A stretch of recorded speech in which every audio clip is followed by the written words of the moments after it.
আমার হিসাবে এখন এই আলেমরে, এই আলাউদ্দিন জিহাদিরে যে নাকি একজন হক্কানি আলেমের নামে মিথ্যাচার করতে পারে, আল্লাহ তারে দিছে রূপ, হে কয় গজব, আল্লাহর উপরে ওটা মিথ্যাচার, ঠিক কিনা? আল্লাহ একজনে দিছে রূপ আর হে কয় দিছে এটা গজব। রূপ হইল নিয়ামত স্বরূপ। আল্লাহ তাআলা মানুষের সর্দি কাশি জ্বর রূপ দিলে এটা নিয়ামত, আল্লাহ তাআলা তার গুনাহ মাফ করে দেয়, কথা কোন ঠিক কিনা? আর গজব হইল আরেকটা, আল্লাহ তাআলার এই নিয়ামতটারে বানাইছে গজব। কতটুকু জাহিল সে বলে আমার আলেম মাওলানা মুফতি আলাউদ্দিন জিহাদি, এ একটা মূর্খ বন্ড, কথা কোন ঠিক কিনা? এই মৃত্যু এই রকম কথা বলার জন্য একে প্রকাশ্যে আবার ইন্টারনেটের মাধ্যমে সারা বিশ্বের আলেমদের কাছে ক্ষমা চাইতে হবে, কথা কোন ঠিক কিনা?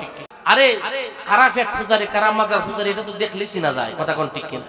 দেখেন না, এই মাত্র গতকালকের একটা পোস্ট আমি দেখলাম, আমাদের এই বিশম্বরপুরের একটা ছেলে, সে দাবি করে সুন্নি, এই শয়তানে আলাউদ্দিন জিহাদি নামের আর এক বন্ড বক্তা আছে মাজার পূজারি, এই বন্ড বক্তার সাথে যোগাযোগ করে খবর পৌঁছায় দিয়েছে যে হুজুর, আমাদের এলাকার তাহিরপুরে, বাদাঘাট তাহিরপুরে একজন আলেম, হে তো মাজার ভাঙ্গা লাইছি, এখন আল্লাহের এমন গজব দিছে, এমন গজব দিছে যে শরীর পচা আরম্ভ হইছে, কোন ডাক্তারে বালা করতে পারে না, কোন ডাক্তারই কইতে পারে না এটা কি রোগ হইছে।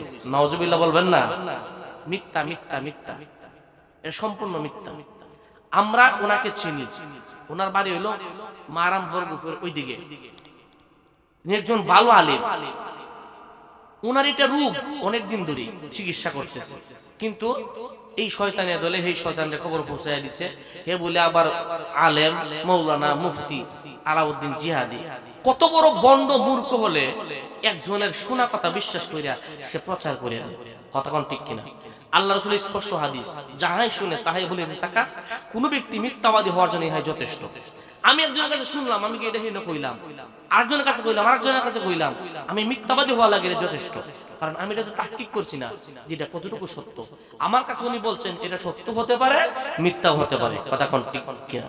এটা কি তা ইসলাম? তো আমরা যে ইসলাম কই, কয়টারে ইসলামটারে বিগড়ে বলে আমরা ইসলাম কই।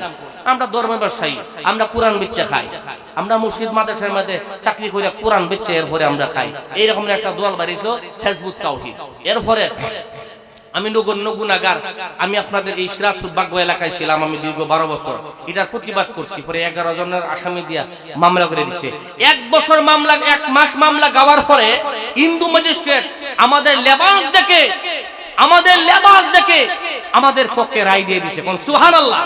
দেখেন হিন্দু ম্যাজিস্ট্রেট বলতেছে, হাই বন্ড, তোর গায়ে প্যান্ট শার্ট, তুই ল্যাপটপ কম্পিউটার নিয়ে আবার কি নামাজ শিক্ষা দিবে, কি ইসলাম শিক্ষা দিবে?